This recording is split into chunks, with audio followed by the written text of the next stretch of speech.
How shall we proceed? And that was actually chosen by Lohman, not me, so don't blame me for the name of the talk.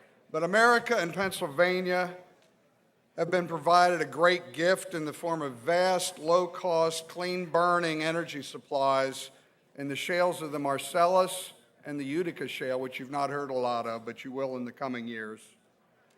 While these shales offer great reservoirs of opportunity and jobs, they also present great challenges and responsibilities for us to conquer. And hopefully this panel today, we can address both the challenges and the benefits. I'm going to provide a shortened bio for each of the panelists today. You can read more about them in detail in your booklet. Our first panelist today, I'm very pleased to present, is Dr. Terry Engelder of Penn State, who's a leading authority on the Marcellus Shale. He's a world-recognized expert, having published many scholarly theses on the Marcellus Shale dating back almost 30 years ago. He holds degrees from Penn State, Yale, and Texas A&M. He's written over 150 research papers, notably doing some of the early work on the Marcellus.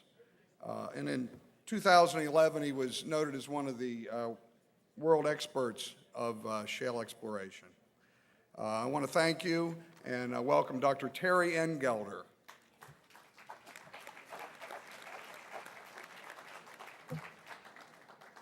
Thank you, Greg. This week's workshop at Penn State to assess reserves in the Marcellus was reported in Tuesday's Pittsburgh Tribune. The scientists and engineers at the workshop affirmed that the Marcellus was likely the third largest gas field in the world. Only South Pars field in the Persian Gulf and the Western Siberian field are significantly larger. Of the 6 major gas fields in the world, including the Karoo in South Africa, the Sichuan Basin in China, and the Horn River in Canada, local operating companies have engaged me to provide geological advice on 5. Given the combination of its size, location relative to market, access to cutting-edge technology, quality of infrastructure, environmental protection, the Marcellus is without doubt the world's supreme gas field. The impact, thank you, Marcellus. The impact of a gas field like the Marcellus is measured in a number of ways. First, when accounting for inflation, the abundance of natural gas in Pennsylvania has driven down the cost of home heating bills to their lowest levels since public utilities first took over delivery, and that was almost a century ago. Second, the price of natural gas has, for the first time in memory, become competitive with coal, which has led to the construction of combined cycle gas turbines for cleaner electrical generation relative to coal. Third, the combustion of natural gas provides nearly double the energy for every carbon dioxide molecule released to our atmosphere, which is rapidly becoming a greenhouse. As long as methane leakage around the drill pad is minimized, a gas for coal trade would allow America to meet some of the strictest conditions specified by the Kyoto Accords. The question is how to manage this profusion of natural gas from Pennsylvania's Appalachian Plateau. Many would suggest that the free market should rule the day, as long as Pennsylvania's Department of Environmental Protection assures the health of Pennsylvania's citizens. There are examples of poor management of U.S. energy, which actually has suppressed opportunities for natural gas. I'm going to talk about 3 of them just very briefly. First is the ethanol scam, which drains billions in subsidies from a beleaguered federal budget and causes significant loss in gas mileage when mixed with gasoline. That was true when I drove down here today from State College. With the increase in American petroleum and natural gas production over the last 3 years, ethanol no longer even makes sense. Second is the synthetic fuel program, a program that dates back to the Second World War. This 60-year effort has failed to produce 1 single gallon of cost-effective motor fuel, whereas compressed natural gas can meet significant demand for fuel at a considerable discount relative to gasoline and diesel. All right, third, the price controls on natural gas which led America down the path of coal-fired electrical generation. These price controls, fortunately, were deregulated in 1992. After that, America responded to an immediate flurry of new gas-fired electrical generation. There are, however, upsides to energy management, and I want to talk about some of these. Next slide. These occur through the private sector, as exemplified by T. Boone Pickens, who has a plan, and then through government leadership in energy policy, as exemplified by the governor's Marcellus Shale Advisory Commission. However, one of the most notable examples of government management affecting natural gas is the Eastern Gas Shales project administered by the Department of Energy in the 1970s and 80s. Now, it is true that George Mitchell is recognized as a leading visionary in producing gas from shale. When the Gas Shale Time magazine, this is the Gas Shale Time magazine signed by a number of people that you should recognize here in the room. When the Gas Shale Time magazine came out in April, I had breakfast with George Mitchell down in Houston. He told me that the seeds planted by the ESGP, the Eastern Gas Shales Project, were key to unlocking the secrets for producing gas from the Barnett in Texas. It was Mitchell's technological breakthroughs that were imported to Pennsylvania and applied to making the Marcellus the massive success that it is today. Regardless of political persuasion, all alert Americans agree that federal debt is heading towards a financial Armageddon. To get our fiscal house in order, every citizen will be asked to sacrifice, just like the sacrifice that I famously asked of those in Pennsylvania who were not in favor of drilling for natural gas. My hope is that natural gas from the Marcellus helps America pull out of its financial nosedive while preserving some of America's great institutions, such as its system of higher education. Thank you very much. Thank you, Terry. Thank you. And that, ladies and gentlemen, is the shortest speech Terry Engeller's ever given. I'm pretty sure. Is that right, Terry? Well, it's the first one I've ever read, as opposed to just gotten up and done this and talked. Thank you. Our next panelist is the Executive Director of the Pennsylvania State Association of Township Supervisors. This represents the Commonwealth's 1,455 townships of the second class. And in this role, Sanko leads the organizations whose members are consistently cognizant of the bottom line and have prided themselves on doing more with less in spite of numerous state and federal mandates. He served as a member of Governor Corbett's Marcellus Shale Advisory Committee, voicing townships' concerns over drilling industry's impacts. I want to please welcome David M. Sanko.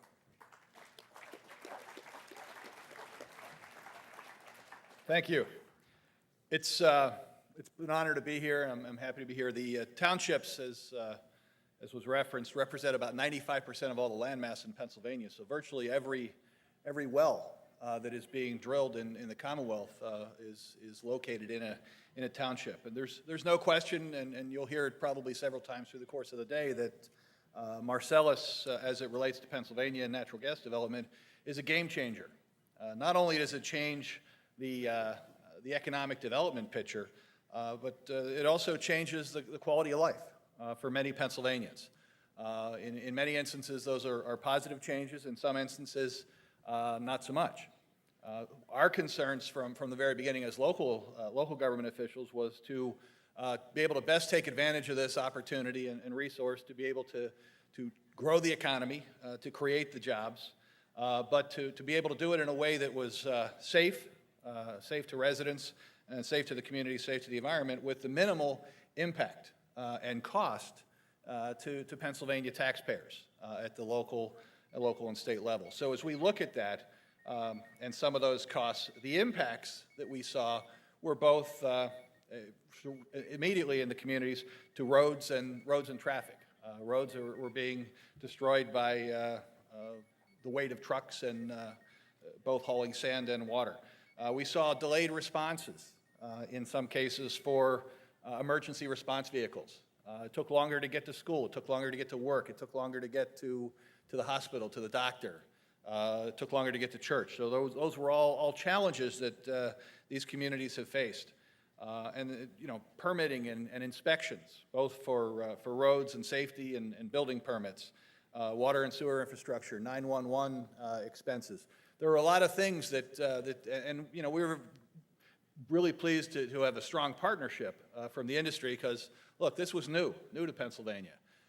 And we, talked to many folks in the industry who have done this in North Dakota and Texas and Louisiana and Oklahoma and all the other places where natural gas development was going on, and they told us about some of the impacts and what those local impacts were going to be, and that was one of the reasons that they helped the Governor's Commission come to the conclusion that a local impact fee would be helpful and would keep. I mean, there are going to be costs that are associated with this, and absent an impact fee, you would have had increased taxes on regular Pennsylvanians, and that was something that we were very concerned about and didn't want to do. So we wanted to make sure we had a mechanism in place to avoid those local property tax increases. And there was a lot of discussion about a lot of money is collected at the federal level and state level, but at the local level, at the municipal level where the work was getting done, property tax was not allowed to be adjusted based on just based on natural gas. The income that was being generated from both leases and royalties is unearned income and therefore not taxable at the local level. So we were seeing all of these costs and burdens fall on local communities and that had precious little ability to pay for it, and we were very concerned that the taxpayers were going to have to step up and foot that bill. So as I said, the industry was very clear in helping identify that early on. Those are real significant costs, and as we went through and helped develop that, one of the goals was to keep the burden off of the local taxpayers, and I know that's something everybody here shares. As we talk about local government just for a minute, I'll reference a survey that was done, and you've probably all seen it, when you ask about where the public has the faith and trust and confidence in various levels of government. And it would come as no surprise to you to know that 66% believe that they have the greatest level of trust in their local government. Partly, I think, because it is local. It is closest to the people. It's most efficient and most easily influenced in being able to be responsive. 25% thought that the state government was the government they trusted the most. And there were 11% of the people who thought that the federal government was the government they trusted the most. Now, I've never met any of those folks, and not sure there's any in the room here today. But they tell me there are people out there who think that. In Chicago, there you go. I had the opportunity, as Greg referenced, to sit on the Marcellus Shale Advisory Commission for the governor, where we were tasked with a couple things, but most importantly, we were tasked with trying to make sure that Pennsylvania got it right this time. We had been down the road in the Commonwealth with the experience before with oil and with steel and with timber and with coal, and it didn't always work out so well. So there was a lot of effort and energy put in by a lot of people to make sure that there were some things put in place to get it right this time. And the commission came up with 80+ recommendations that talked about ways to help spur the economic development and be able to use this resource for the benefit of Pennsylvanians with minimal impacts. They talked about some recommendations relating to public safety that would make it safer for both emergency response and environmental safety and the Department of Environmental Protection. And one of the recommendations from the commission was to have a local impact fee. And you'll recall the media accounts were that the commission was heavily weighted towards the industry. I would tell you that if that's the case, even they believed that a local impact fee was in order to keep to keep the burden off of the backs of regular Pennsylvanians. I will, and then, those recommendations went to the governor, and there were legislative packages prepared. I will say late in the day, in the draft legislation, the hand of big government surfaced, or Big Brother, and big government crept in, and everybody was kind of in agreement that we didn't want Washington controlling this development, and the EPA would not be the appropriate place to be doing environmental policing, and that should be done at the state level. Everyone thought the impact fee ought to be imposed locally, and all the wisdom was pointing towards local control and less control at the big level, except when it came to zoning and land use. And somebody decided that it was going to be very important to have that done at the state level. Now, I will tell you, there was a big pushback to try and help maintain some level of local control on zoning and on well siting. There was, early on, the discussions were to take all the control and leave it to state level, and there wouldn't be local speed limits, there wouldn't be local road maintenance agreements, and all of that would be consolidated in Harrisburg by some nameless, faceless bureaucrats. Residents and local governments kind of jumped up and complained a bunch about that. And look, our concern was making sure that taxpayers were protected, but also making sure that kids were protected both at school, at church, and daycare, and in their homes. So there were some reasonable common sense standards put in place and some buffers of 500 feet, which was a 250-foot increase, away from any home before the wells could be drilled. We'd have preferred some of that stuff stay locally, but look, it was a compromise bill, and nobody gets everything. At the end of the day, it was a good product for Pennsylvania. There are tremendous opportunities that are in front of us to having maintained some local control, keeping the burden off the taxpayers, and doing it all safely. As we move forward, all need to be creating a market to reduce dependency on foreign oil. As Dr. Engelder's presentations talked about, energy independence, but we still have an interest in making sure we protect the quality of life and keeping things affordable and providing efficient local government that delivers needs rather than wants. I mean, you've all called on us and everyone else to make sure that as we're spending precious taxpayers' dollars, that we're focused on the things that people have to have, not the things that people necessarily want to have. So we're pleased to have be partners in this moving forward, and happy to answer any questions. All right, thank you, David. Our next panelist is a real hero of mine. He's unafraid to take on the anti-Marcellus zealots, and he regularly takes on Josh Fox and his merry band of modern-day Luddites. Not to be critical. Yeah, I see everybody Googling Luddite out there. Chris Tucker is a proud native of Trucksville, Pennsylvania, which is up in Luzerne County, and Chris serves as Senior Vice President of FTI's Energy Practice in Washington, D.C.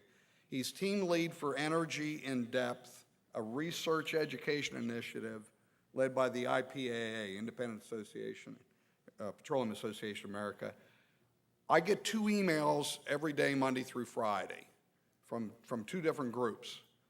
These 2 groups I read religiously every day. One is, of course, the Commonwealth Foundation email that each of you do the same. The second is the one I get from Chris Tucker and his group at Energy in Depth. Every single one I get is informative and factually based. So I would encourage all of you to look up EID.com or energyindepth.com for good information. Again, it's all factually based. And over the past 2 years, Chris has become a key contributor in the shale debate, appearing on CNN, BBC, Fox News, Al Jazeera, and TV stations in Canada and across Europe. I want you to please give a warm welcome to Chris Tucker.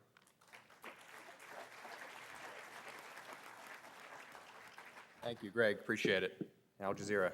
I'm still standing in one piece. It's good to survive that one. No, that's not what I mean. All right. My name's Chris Tucker. I'm from Washington. I'm here to help. I'm actually from Northeast Pennsylvania, though, and I have the privilege of living in Washington with my wife, who's actually also from Luzerne County, and my job in the context of Energy in Depth is to sort of serve as a bit of a watchdog, making sure that issues related to shale, related to the technologies that allow us to develop these resources, that they're being reported the right way, that the facts are getting out. I spent some time on Capitol Hill working for members of Congress over the past decade, and I was there, when, in the late 90s, we started to hear some stuff coming out of North Texas and the Barnett Shale and George Mitchell. And then to see Terry Engel during his reports come out in the early 2000s really set that thing afire. And the opportunity then presented itself to create, to pursue opportunities for shale development in Pennsylvania. We're starting to see all this was happening here, 2003, 2004. The first well was spud in 2004, I believe, then 2005, 2006 in Pennsylvania. We had a sense that because the technology, we'll call it hydraulic fracturing, it's called other things by other people, but we had a sense as development migrated from the mid-continent, Texas, Oklahoma, Wyoming, Colorado, as it migrated from sort of west to east and into communities and into areas, into states that did have an oil and gas background. Pennsylvania and New York have oil and gas histories. Problem is they're 150 years old. There were 57,000 natural gas wells in Pennsylvania before we drilled the first Marcellus well, and no one knew it. And that's frankly a testament to the care we took as an industry to make sure that we were able to develop those resources with as minimal disturbance as possible. But we did have a sense, again, that as development moved east, from west to east, and then these wells, previously would have taken 10 wells to access the reservoir, to access the volume of resource that just one horizontal well is now going to get us. And so you sort of combine these two things, this concept of hydraulic fracturing, which has been around since the mid-40s, and the concept of horizontal drilling, which was first patented in the early 80s. And you combine those two things, and all of a sudden you've rendered possible things that frankly were never considered even remotely within the realm of possibility. There are wells right now flowing in Pennsylvania in excess of 35 million cubic feet a day. If you just look at the wells in Susquehanna County by one company, their daily output amounts to enough to supply the state of New York, including Manhattan, 20% of that a day. Okay, so the volume of resource is such that that's in some ways what makes this a unique thing. It's also a fact that we are developing in areas in general proximity to population centers. We've developed in Oklahoma before, in Texas, and Colorado, and 50 miles off the coast. No one lives there. With all due respect to Texas, people live there. The point is that it's different now when you're developing a resource 2.5 miles away from the Statue of Liberty. 2.5 hour drive. And in Europe, it's the same deal. The Paris Basin, it's right there by the Eiffel Tower. And you look at Australia, where the shale and where the coal seam gas deposits are, right along the coast. They couldn't have put it they couldn't have put it in the middle of the country, right, where no one lives. But the point is that all this is kind of coming together. And from our point of view, we felt like we needed to get out there, put together a program that allowed for some facts to be brought to light. And for fact checks to occur from just general interaction with press, with stakeholders, with lawmakers, members of the public when they had questions, and most of these questions are legitimate. And again, so we put together this program. We have field teams now operating in Pennsylvania, in Ohio, elsewhere, working with API. You're going to hear from Ms. Wisman a little bit later here on what their efforts are up to. And it's an industry organization, but our sort of mandate's a little bit different. We're about correcting the record where it's needed and answering in a straightforward way questions that people have, and not just our opinion of things, but literally, here's the citation, here it is from this report, here's what this person said, here's this great report that Terry and his people put out, putting it all together, making it intelligible, making it actionable, and that's sort of what we're trying to do. So I'm not going to take any more time. I do want to thank you for the opportunity to be here. Again, Energy in Depth is the organization I work for, energyindepth.org. My email address is chris@energyindepth.org. So if you come across things, you're hearing things in the supermarket, you hear that hydraulic fracturing was invented 4 years ago in Dick Cheney's basement, you need facts, let me know. All right, I could be helpful for that. I thank you for the opportunity. Appreciate it.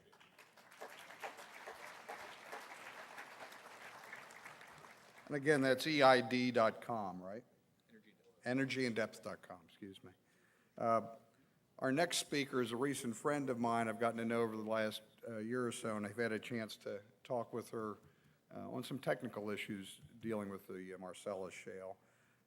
Senator Kim Ward was elected to the Pennsylvania State Senate in 2008, becoming the first woman to represent Pennsylvania's 39th Senatorial District. And prior to that election, she served as Westmoreland County Commissioner in 2007, and on the Hempfield Township Board of Supervisors from '02 to '07, where she was chairwoman of the board for the last 3 years. I'd like you to welcome Senator Kim Ward.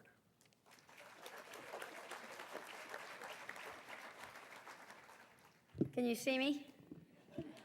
Not only am I the first woman, haha, Greg, I'm the shortest senator ever from the 39th Senatorial District. Well, it's really nice to be here. Good afternoon.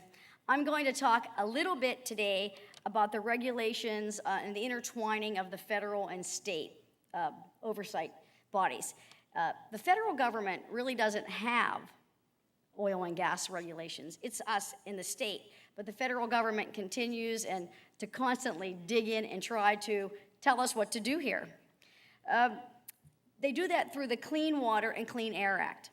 The EPA, through these acts, have very, very broad statutory authorities. In the 1970s, Congress, through these statutes, stated that natural resources belong to the people. And boy, how many times have we heard that since Marcellus Shale came to Pennsylvania? It's all the time. As Secretary Crancer testified last November to the EPA, Pennsylvania regulates oil and gas well operations under millions of statutes, including the Oil and Gas Act, the Clean Streams Law, the Air Pollution Control Act, the Dam Safety and Encroachments Act, and the Solid Waste Management Act. All these acts, there are plenty of regulations in place. We don't need Big Brother coming in and telling us what to do. This network of laws and all of the associated regulations provide our DEP with the tools they need to make sure that the industry is doing what it needs to do, from the location of the well site clear through site restoration. The biggest problem that we have is the wastewater discharge. It's one of the most prominent that we have in Pennsylvania with the feds right now. For example, we in Pennsylvania, our DEP, issues the National Pollution Discharge Permit, but the EPA can monitor it. So essentially, even though we are the ones that do it, they come in and regulate it. I think we've had enough of that. I don't know. What do you think? But no, don't clap yet. Wait till I make a joke. I like my jokes. So we really don't need this with a stick over us. We're perfectly capable of that ourselves. But that said, in the past 4 years, there has been a significant increase in encroachment as the EPA has become more and more political and, of course, is under the control of a much more liberal president. So the federal government needs to stay out of our business and not create any further problems for this industry. They had enough problems when they first, thank you. They had enough problems when they first got here, and we're still facing problems because they came into Pennsylvania, and we don't have anything on the books to regulate them. So all the different sides, the anti, the pro, everybody starts to have a tug of war, and you're really trying to find what the real answers are, and you can always ask Greg because he has most of the real answers. And here's just a little story to back that up. In 2008, when I was running for the Senate, we had 10 weeks. I got in, I had a 10-week race, and we're in this building. It's where our headquarters are. We're there all the time.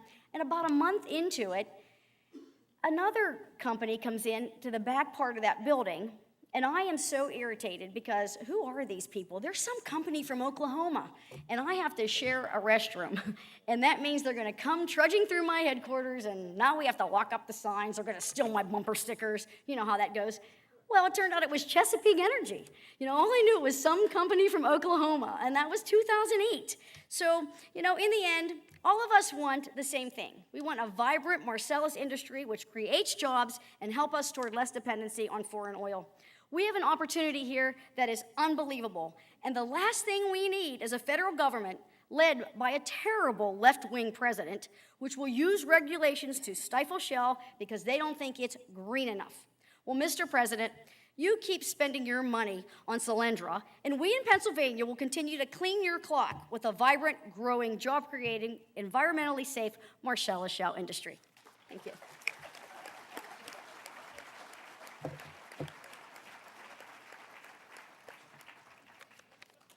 Tell us what you really think. I better get my notes here. Our last panelist is Stephanie Wisman, who joined the Associated Petroleum Industries of Pennsylvania as Executive Director in 2011.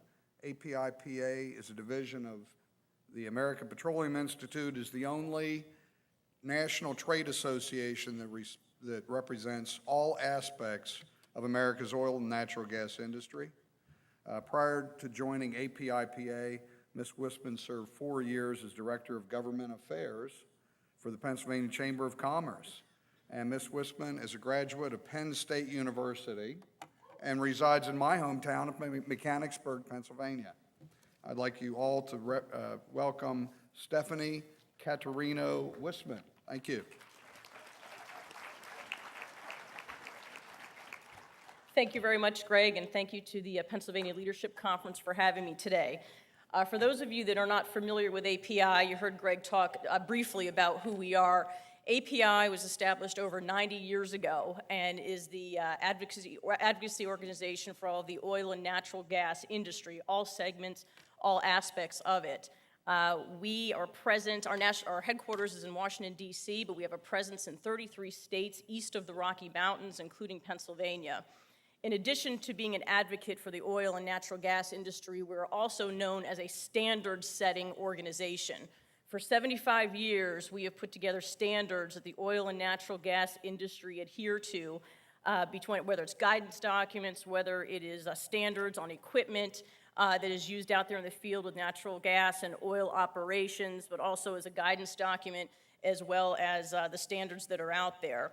And we have over 500 standards, and of those standards, 250 of those are cited in the Federal Code of Regulations. So that just gives you a little bit of an idea of what API is all about.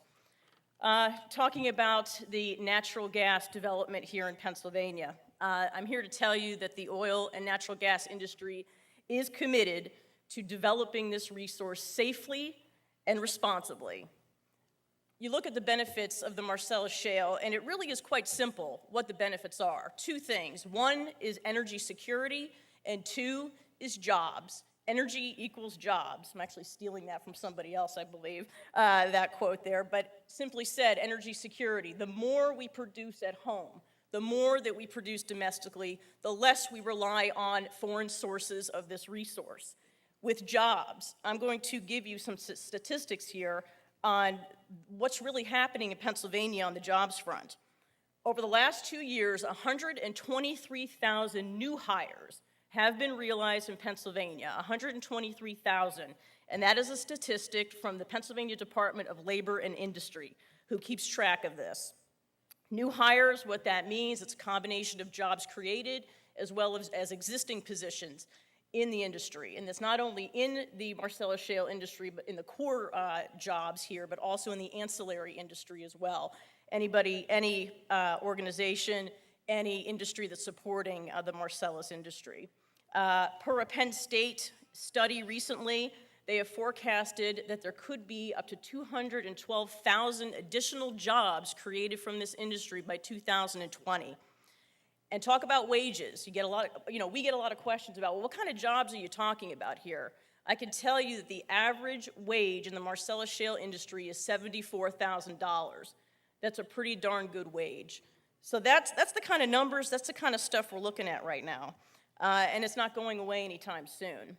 You heard a little bit from the previous speakers about Act 13, which was passed by the Pennsylvania legislature last month, and that is the shale development legislation. And there's three core subjects that are included into this legislation. One, it is allowing counties to levy a local impact fee. Also, it contains enhanced environmental standards, as well as bringing uniformity to local ordinances. Now, why is this important? Why is this so important to industry? What it does, it establishes the rules of the road for API companies, as an example. These are companies that not only do business in multiple states, but around the world. In regarding to local ordinances, as an example, can you imagine the patchwork quilt of different rules that would go county by county if we didn't have something in place, some certainty for the industry coming into Pennsylvania to know what the rules of the road are? This legislation does that. The governor and the General Assembly really did strike a balance that will allow for the continued safe development of natural gas while giving local governments reasonable tools to govern well site selection. So that's a little bit about Act 13. All this great news, even though we have all this great news, the industry does have its challenges. And first and foremost, I would say, is the misinformation that is out there in regard to the industry, what the industry is, what the industry isn't. And API, as well as our partner in PIOGA, the Pennsylvania Independent Oil and Gas Association, we realized that, and we realized there was a real learning curve there that needed to be had. So between the two organizations, we put together something called the Keystone Energy Forum. And the Keystone Energy Forum is all about bringing experts and verifiable facts to Pennsylvania's energy discussion. It is getting groups together of citizens and partners committed to improving the public's understanding of the opportunities of natural gas in Pennsylvania. So that is something out there that we are continuing, we're committed to doing, to educating the public, to professional groups, to citizens groups, to government groups. We are out there in full force, making sure the facts are presented correctly. So this is the point in time where I'm going to ask all of you to check out a couple of websites. The first one is the Keystone Energy Forum. It's KeystoneEnergyForum.com. That will give you a lot of information, arm you with good information, as well as API.org. And what I would ask is all of you spread the word about the truth and the benefits of Marcellus Shale development here in Pennsylvania. Thank you very much.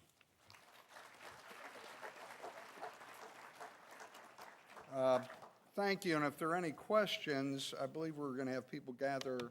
We have a series of, I'll get those in a moment. We do have one question right now from a Bradford County Township Supervisor who asks, Bradford County has seen unprecedented growth and taxes being generated the good old-fashioned way, through prosperity, farms being saved, nearly zero unemployment, $400 million in voluntary contributions to the roads, millions in charitable giving with historically low natural gas prices. So why is this the time to tax it with no unmet impacts? This person's asking each panelist to answer, but I think we'll address this to two that affects mostly, and I'll ask you to keep your comments short and succinct. We have a short time frame here. I'll ask David to address that first. Why is this the time? Why was this the time to have a natural gas tax? Well, first, is this on? First, I think it's important to note that it's not a tax, and that it's something that actually the industry stood up and said, you know what, you're going to have impacts, and we took them at their word. They've done this before. This is new to Pennsylvania. This has been going on in Texas and Oklahoma and Louisiana and a bunch of other states, and there are, they told us there are local impacts. You're going to have them. We pay those things either through impact fees or taxes in those other states. We expect, as long as that's a reasonable number, that we want to participate. They've also been very clear that they're, in the face of those impact fees, which I think are modest, are still going to continue to participate in charitable contributions. These corporations are good corporate citizens. They want to be good neighbors. They have invested heavily in our roads. The $400 million number is correct. It's a statewide number. It's not a Bradford County number. But they've invested heavily in the road infrastructure, in part to be good neighbors, in part because they need the roads. But I think as you look at rural Pennsylvania and you see communities that in many cases had dirt and gravel roads or small two-lane highways, I mean, they're having built now for them, what for them looks like a superhighway. They're 18-inch base, two-lane, super really good roads. I mean, better than they were before, absolutely no question. Those are roads that those communities could not afford to have built.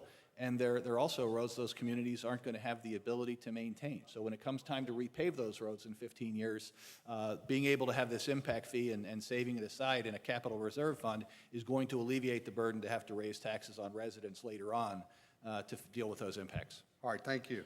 A question for Dr. Engelder. Could you address the size and scope of the Utica Shale? And will there be any oil produced from these shales? The distinction between the Marcellus and the Utica is largely one called thermal maturation. It's more or less like baking a cake. In the case of the Marcellus, particularly in the eastern part of the state, the temperature and pressure that has been present on the Marcellus is sufficient to convert all organic matter to natural gas. The basin is canoe-shaped, which basically means as you move toward the western portion of the state, the Marcellus becomes shallower. And with the shallower depth, there was less temperature and less pressure, less baking. And less baking, of course, leaves behind longer hydrocarbon chains, which basically means wet gas, ethane, butane, propane, and whatnot. This is what makes Washington County so exciting for the Marcellus. Now, the Utica is underneath the Marcellus, but moving from Pennsylvania, particularly towards the northeastern corner of Pennsylvania, the Marcellus and Utica both become less cooked, and with that, there is a potential not only for producing these wet gas components, ethane, methane, ethane, butane, propane, and whatnot, but also longer chain hydrocarbons. Longer chain hydrocarbons can be those that have, for example, 8 carbon atoms in one molecule. That's octane, that's gasoline. And this is the petroleum that Greg is referring to in his question, and there's every hope by industry that in fact a lot of Ohio, possibly some of the northwesternmost portion of Pennsylvania will benefit from the Utica and the wet gases, possibly the petroleum in All that right. area. Thank you, sir. And now, we're overwhelmed with questions for David Sanko here concerning his remarks. But I'd like to have, pose one here to Ms. Wistman concerning liability. Why can't we get drillers and the other industry players to accept full responsibility for potential environmental problems or accidents? And we don't now, I guess is my question to that. I think Correct. we do. Simply stated. All right, thank you. And for Chris, there's a speaker coming up in a Shale session on March 17th in Northampton County. Who is Cornell's Professor Anthony Ingraffia, and is he qualified to speak on the Marcellus? I'm setting you up. Yeah, did you write that question, Greg? Or what? No, I did not. Right, Terry would know. You know, I really should be the one to answer that question for a couple of reasons. There we go. First of all, I've actually written a professional paper with Professor Ingraffia. The question is, who is he? He's an engineer, and he does understand hydraulic fracturing as I do. He is passionate, however, about one thing, which is that he believes that America needs to move to renewables as rapidly as possible. And what that really means is that right now we have this wonderful opportunity with natural gas, but there's an awful lot of capital that's being spent on natural gas. His argument is that capital should go directly into renewables right now. However, I should point out that it would require regulation to do that, whereas what we see operating right now is the free market. Capital is flowing toward natural gas for a good reason. I should also point out there's a flaw in Professor Ingraffia's arguments, which is that while right now we are dependent on oil from the Middle East, these renewables will be critically dependent on some of the rare earth elements. And guess which country controls a monopoly on rare earth elements? China. Yeah, that's right. And so we really have to face this dilemma. Do we produce an energy that's found in America, or do we immediately become dependent on Chinese rare earths? And I think I know the answer to that question. Drill, baby, drill. Senator Ward, you voted for the natural gas impact fee. Do you think the natural gas impact fee is a fair tax? And if so, shouldn't the same fee be charged to all businesses and industries located in Pennsylvania, including coal, extractive minerals, limestone, Right. That bill was a very difficult bill for the Senate and the House to put together. You have way too many legislators, as we all know, with very many diverse ideas. And there are 26, for example, senators in the Senate that don't have any shale in their district. They were pushing, not these senators, but in general, there was a big push for a severance tax. And I would love to see what Governor Kasich's doing, which is no income tax with a severance tax. That'd be fine. But in Pennsylvania, we were big and we thug along, and it would take 10 years to get that through a legislature like ours, which is so institutional. The industry needed to have some regulations so that they could drill, because everywhere they went, well, I know a lot out in our area, they were being beat up and stomped on, and people trying to stop them from drilling. They were asking for some regulations so that they could get out there and start to drill. But I will say this, I don't think this has to be the end of what it is. It's just that, as I stated before, they came on so fast, we had nothing in place. And toward the end of this argument, we had everybody that was coming in and screaming about zoning were really people that didn't want any drilling anywhere.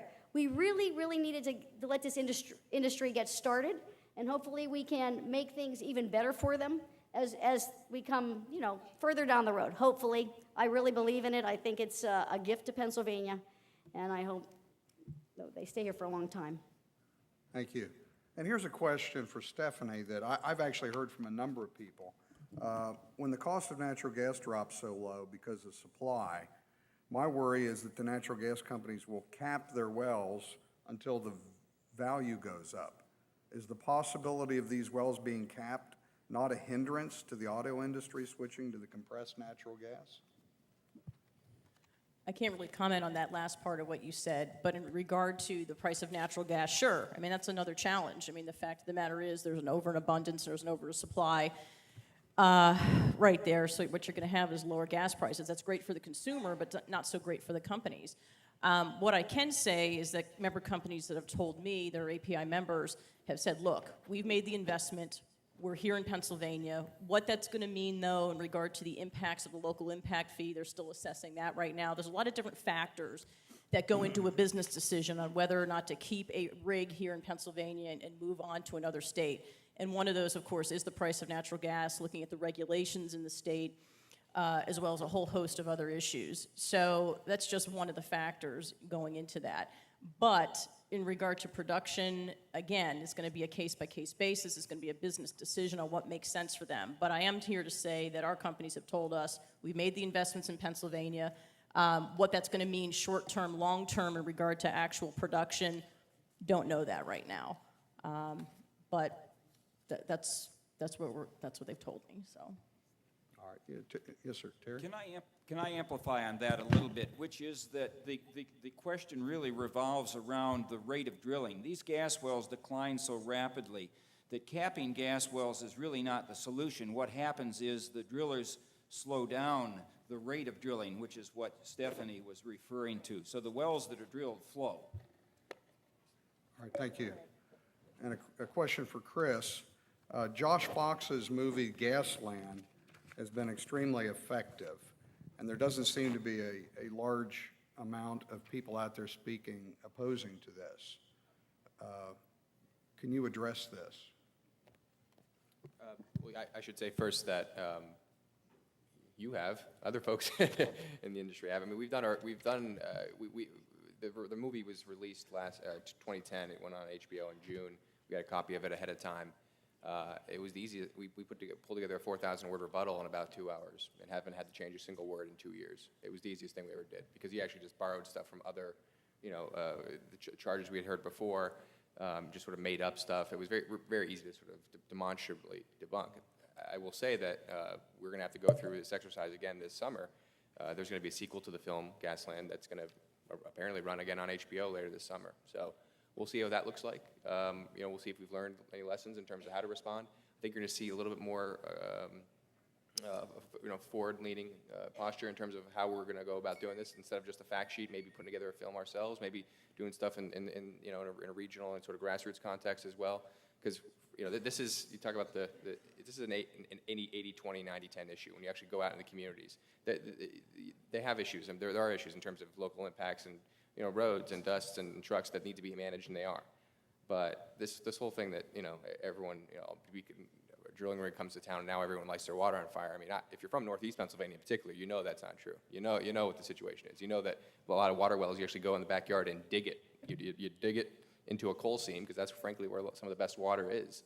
And there's a lot of methane in those coal seams, and there's a lot of water in those water wells. So, I mean, it's a difficult proposition. It's going to take a nationwide campaign, but we're up for it. We'll be ready to go, and with API and other folks doing a lot of work as well, I think we're going to be in a better spot this time around. And here's a question. How are you safeguarding the impact on water contamination? Well, I should say quickly, Energy in Depth is not a trade association. API puts out standards. API, you know, it's probably better for them. I'll ask Stephanie and Dr. Engelder. Yes, talking about water. The question is, how are you safeguarding the impact on water contamination? Very simply, well, number one, with the law that was passed last month under Act 13, there are enhanced environmental protections specifically geared toward protecting water supplies in Pennsylvania. But what I can tell you in the process of the drilling process into the shale is there are multiple layers of steel pipe and cement that go all the way down until you get down into the 1 mile down deep, till you get to the Marcellus Shale formation and you start the hydraulic fracturing process.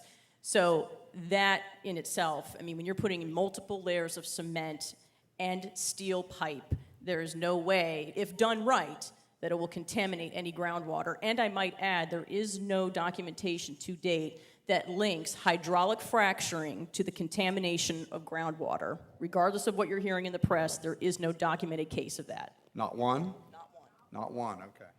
And Dr. Engelder? Yes, I have to add to that one of the very important things to remember is that water does not flow uphill, which means that once that water is delivered at a depth of 7,000 feet, it must flow uphill to contaminate groundwater, a physical impossibility. Now, the second part of the answer to that question, of course, is that the Earth's groundwater is stratified by density. Frac fluid becomes saline, which makes it very dense. Groundwater is less dense, and this stratification of density is perfectly stable. It's not going to be upset, and that assures as much as anything the protection of the surface fresh waters from those waters at depths of 7,000 feet. All right, thank you very much. I want to thank the panel. And before you leave here, a couple items. If you haven't stopped by the PA Coalition booth to pick up your free piece of Marcellus Shale, you can have one for your desk. It's one that everybody needs to have. But, yeah, watch the radiation. Secondly, my good friend Ann McElhenney, who is outrageous. Is Ann in the room? I don't know. There she is. Stand up, Ann.